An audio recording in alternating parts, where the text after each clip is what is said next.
নমস্কার বন্ধুরা, আমার রান্নাঘরে সবাইকে স্বাগত। আমরা তো বাড়িতে কাতলা মাছ অনেকভাবেই রান্না করে থাকি, কিন্তু এই একই রেসিপি আর ভালো লাগে না কি, তাই তো? বাড়ির লোকেরাও ওই একই রেসিপি খেয়ে বোর হয়ে গেছে। তবে এই মাছের রেসিপিটা খেলে প্রশংসাই প্রশংসা। বানাবার জন্য এক্সট্রা কোনো মশলা লাগবে না, রান্নাঘরের উপকরণ দিয়েই বানিয়ে ফেলতে পারো মুগমোহরি কাতলা। তার জন্য একটা মশলা তৈরি করব। তার জন্য প্রথমেই এখানে আমি 1 চামচ মুগের ডাল নিয়েছি, 1 চামচ ধনে নিয়েছি, 1 চামচ জিরে নিয়েছি আর 2টো এলাচ নিয়েছি সুগন্ধির জন্য। এখন এগুলোকে একটু ড্রাই রোস্ট করে নেব। একটু হালকা 2 থেকে 3 মিনিট মতো এরকম একটু নাড়াচাড়া করব। নাড়াচাড়া করার পরে যখন বেশ একটু গন্ধ বেরোবে তখন এটাকে তুলে নেব। তো এখন একটু 5 মিনিট মতো এটাকে একটুখানি নেড়ে চেড়ে নেব। নাড়াচাড়া করতে করতে বেশ একটু গন্ধ বেরিয়ে গেছে। এখন এটাকে ঠান্ডা করব। ঠান্ডা করার পর তারপরে এটাকে পাউডার বানিয়ে নেব। তো এখন মোটামুটি একটু ঠান্ডা হয়ে গেছে। ঠান্ডা হয়ে যাওয়ার পর তারপরে একটি মিক্সিং জার নিয়েছি। মিক্সিং জারের মধ্যে এটাকে পাউডার বানিয়ে নেব। তো দেখো, পাউডারটা কিন্তু একদম মিহিভাবে বানিয়েছি। পাউডারটা এখন পাশে রেখে দিলাম। আর এখানে আমি একটা বড় সাইজের বেশ 5 পিস মতো এখানে কাতলা মাছ নিয়েছি। এখন এখানে 1 চামচ মতো আমি এখানে নুন দিয়ে দিয়েছি। আর 1 চামচ যে মশলাটা আমি তৈরি করেছি সেই মশলাটা আমি দিয়ে দিয়েছি। আর এখানে 1 চামচ মতো টক দই দিয়েছি। টক দইটা দিলে কি হয়, মাছটা বেশ একটু নরম হয়ে যায়। আর এখন এগুলো ভালো করে হাত দিয়ে এটাকে ভালো করে একটুখানি মেখে নেব, যাতে মাছের মধ্যে সব মশলাগুলো বেশ ভালোভাবে ঢুকে যায়। মাছের মধ্যে মশলাগুলো না ঢুকলে তাহলে মাছটা বেশ খেতেও ভালো লাগবে না, টেস্টও লাগবে না। এটাকে এখন আমি মোটামুটি আধ ঘন্টা মতো ম্যারিনেট করে রেখে দেবো। আবারও একটা মশলা তৈরি করব। তার জন্য 1 চামচ তেল দিয়েছি আর হাফ চামচ এখানে রাঁধুনি দিয়েছি, 4-5টা এখানে লবঙ্গ দিয়েছি আর এই 2 টুকরো মতো আদা দিয়েছি, 8-9টা মতো এখানে রসুন দিয়েছি আর একটা বড় সাইজের পেঁয়াজ দিয়েছি। সব উপকরণগুলো দিয়ে দেওয়ার পরে তারপরে এটাকে একটু নাড়তে হবে। নেড়ে চেড়ে যখন বেশ একটুখানি বেশ সব কিছুই একটু নরম হয়ে যাবে, অর্থাৎ পেঁয়াজ রসুন এগুলো নরম হয়ে যাবে, তখন এটাকে তুলে নেব।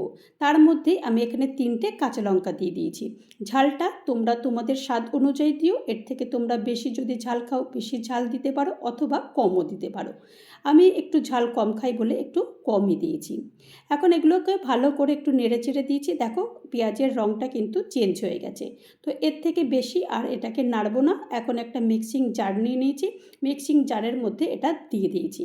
দিয়ে প্রথমে একটা পেস্ট তৈরি করব। তা প্রথমে একটুখানি একবার ঘুরিয়ে দিয়ে তারপরে এর মধ্যে আমি হাফ কাপ মতো টক দই মিশিয়েছি। টক দই দিয়েও আরেকবার এটাকে পেস্ট করে নেব। পেস্ট হয়ে গেছে। পেস্ট হয়ে যাওয়ার পর এই 10-12টা মতো কাজু দিয়ে আরেকবার পেস্ট করে রেখেছি। তো এখন এবার চলো পুরো রান্নাটা এবার শুরু করে ফেলি। তো মাছটা ভাজবার জন্য প্রথমেই গ্যাসে কড়াই বসিয়ে দিয়েছি আর বেশ খানিকটা সর্ষের তেল দিয়ে দিয়েছি।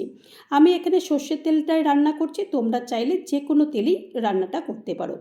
মাছগুলো দিয়ে দিয়েছি। দিয়ে দেওয়ার পরে ঢাকনাটা বন্ধ করে দিয়েছিলাম, যাতে নিচের পিঠটা বেশ ভালো করে মাছটা ভাজা হয়ে যায়। ঢাকনাটা খুলে দিয়েছি। খুলে দিয়ে এই মাছগুলো একটু উল্টে পাল্টে দিয়েছি। উল্টে পাল্টে দেওয়ার পরে তারপরে মাছগুলো এই ভাজা হয়ে গেছে, মাছগুলো এখন তুলে নিচ্ছি।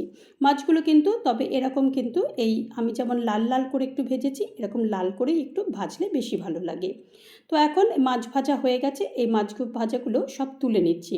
আমার পরের যে 2টো মাছ ছিল সেই পেটির মাছ, এই পেটির মাছ দুটো কিন্তু আমি পরে আলাদা করে ভেজে নিয়েছি। ভেজে মাছগুলো সব আমি এখন তুলে নিয়েছি। এখন আমি ওই তেলেই পুরো রান্নাটা করে নেব। প্রথমেই হাফ চামচ আমি এখানে গোটা জিরে দিয়েছি আর হাফ চামচ আমি এখানে মৌরি দিয়েছি আর একটা শুকনো লঙ্কা একটু 4-5 টুকরো করে দিয়েছি। এরপরে যে মশলাটা বেটেছিলাম সেই মশলাটা দিয়ে দিয়েছি আর একটু রঙের জন্য এখানে কাশ্মীরি লাল লঙ্কার গুঁড়ো দিয়েছি। কাশ্মীরি লাল লঙ্কার গুঁড়োটা দিলে বেশ রঙটা খুব সুন্দর আসে, দেখতেও খুব ভালো লাগে।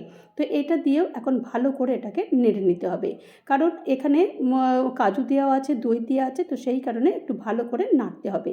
এরই মধ্যে পরিমাণ মতো নুন আর একটু যেহেতু দই দিয়েছি সেহেতু আমি একটু চিনি দিয়েছি, যাতে স্বাদের ব্যালেন্সটা একদম বজায় থাকে, বেশ সুন্দর হয়। তো এখন আবারও ভালো করে এটাকে নাড়বো, আর নাড়তে নাড়তে যখন একদম বেশ এরকম তেলটা বেরিয়ে আসবে তখন আমি জলটা দেব। তো ততক্ষণ পর্যন্ত আমি এটাকে আরেকবার ভালো করে এটাকে নেড়ে নেব। দেখো নাড়তে নাড়তে কিন্তু বেশ কিন্তু তেলটা বেরিয়েও আসছে। আর এখন যে মশলাটা তৈরি করেছিলাম সেই মশলাটাও এখন দিয়ে দিয়েছি, 1 চামচ মতো দিয়ে দিয়েছি। দিয়ে ভালো করে এটাকে আবারও নাড়তে হবে। যত নাড়বে তত মশলা কষবে আর তত খেতে সুন্দর হবে। এখন আমি পরিমাণ মতো জল দিয়েছি, অর্থাৎ 1 কাপ মতো জল দিয়েছি। কারণ এই রান্নাটা না একদম ঝোল হবে না, এই রান্নাটা একদম মাখো মাখো হবে। তো সেই কারণে এই রান্নাটা একটু কম জলই লাগবে। তারপর আমি একটু 2 মিনিটের জন্য ঢাকনা দিয়ে দিয়েছিলাম, ঢাকনাটা খুলে দিয়েছি। খুলে দিয়ে তারপরে যে ভাজা মাছগুলো এগুলো একটা একটা করে সব আমি এখন দিয়ে দিচ্ছি। দিয়ে দেওয়ার পরে একটু স্বাদ মতো 2টো কাঁচা লঙ্কা দিয়ে দিয়েছি, দিয়ে 5 থেকে 6 মিনিটের জন্য ঢাকনাটা বন্ধ করে দেব। 6 মিনিট পর ঢাকনা খুলে দিয়েছি, খুলে মাছগুলো একটুখানি উল্টে পাল্টে দেবো। তা না হলে মাছের স্বাদটা ঠিক আসবে না।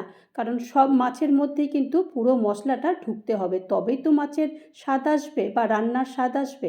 তো এইগুলোই এখন একটা একটা করে সব এখন আমি তুলে দিচ্ছি বা উল্টে পাল্টে দিচ্ছি। দিয়ে তারপরে এই ওপর থেকে একটু ধনেপাতার কুচি ছড়িয়ে দেবো। আর কিছুই না, আর একটু 2 থেকে 3 মিনিট এরকমভাবে একটু ফুটিয়ে নেবো। ব্যাস তৈরি হয়ে গেল মুগমুহুরি কাতলা। তো দেখো কতটা সুন্দর আর কতটা তাড়াতাড়িভাবে আমার এই দারুণ রেসিপি একটা তৈরি হয়ে গেল। কাতলা মাছ তো অনেকভাবেই আমরা খেয়ে থাকি, তাই না? শুধু ওই একই ঝোল আর ভালোও লাগে না। তো মাঝে মাঝে একটুখানি আলাদা করে রান্না করে দিলে পরিবারের সবার কিন্তু ভালোও লাগে, আর নিজে কিন্তু অনেক প্রশংসাও পাওয়া যায়। তো আমার বিশ্বাস এই রান্নাটা যদি তোমরা কেউ রান্না করে তোমাদের পরিবারকে খাও অবশ্যই প্রশংসা পাবে। তো তৈরি হয়ে গেল আমার মুগমুহুরি কাতলা। মুগমুহুরি কাতলার রেসিপি যদি তোমাদের কারোর ভালো লাগে তাহলে অবশ্যই একটা লাইক করো, কমেন্ট করো, পারলে আমার চ্যানেলটা সাবস্ক্রাইব করে আমার পাশে থেকো। আর যারা নতুন বন্ধু হয়ে আমার চ্যানেলে ভিজিট করেছো তাদেরকে অজস্র ধন্যবাদ। আর যারা এখনও পর্যন্ত আমার চ্যানেলটা সাবস্ক্রাইব করোনি তাদেরকে অনুরোধ করব চ্যানেলটা সাবস্ক্রাইব করতে। ভালো থেকো, নমস্কার।